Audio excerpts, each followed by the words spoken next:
Welcome! Let me introduce you to the steps for freezing devices to restrict usage. If you aren't familiar with device freeze, or if you're looking for related topics, check out these resources. Now, let's move on and I'll show you how to freeze devices. First, let's set up a scenario. Let's say I work for an organization that has remote employees. I've set up a number of devices that will be delivered to their locations. I want to freeze those devices before I have them delivered. When employees receive the devices, they can contact me about unlocking them. Let's head into the tool and look at freezing those devices. Here we are in the tool. Before we begin, please note that you'll need the right permissions to freeze a device. For more information, click the help icon. The very first step in performing a freeze is to identify and select the devices you need to freeze. Currently, I'm looking at one of the reports. I filtered the data to show the newly set up devices that I've put into a group. You can select the devices you'd like to freeze using these checkboxes. Because I'll be freezing all the devices here, I'll check this box. Note that selecting devices to freeze in this manner is only applicable from some of the reports. Back to my scenario, I've selected the devices I like to freeze, and from here, I'll select this option.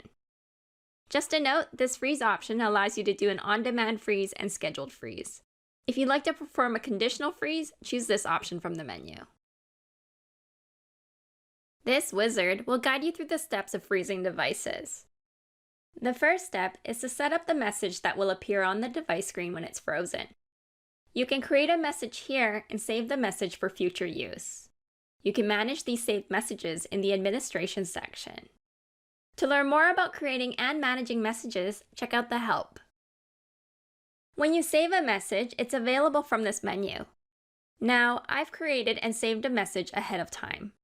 I'll go ahead and choose it. Using these buttons, I can duplicate, edit, or delete a message from my saved messages. Another thing you can do with your message is include a variable. A variable allows you to include information specific to a device.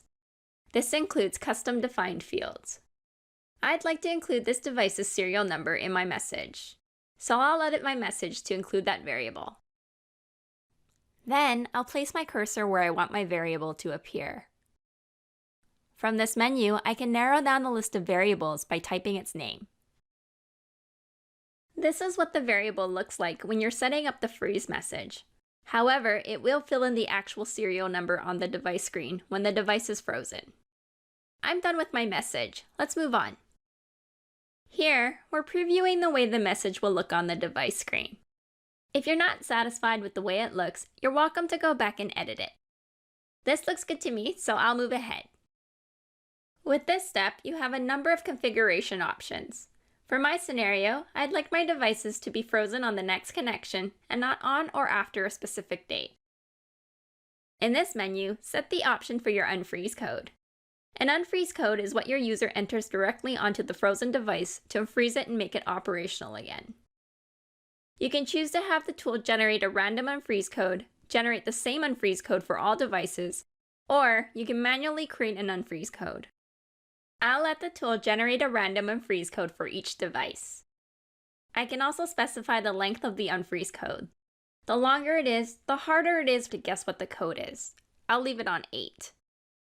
Just a note, some Android devices only allow a 4-digit freeze code length, so keep that in mind if you're freezing those types of devices. Next, check this option if you'd like to be updated on the status of your device freeze. I'd like to be notified by email when the status of my request changes. For example, I'd like to know when the device is frozen.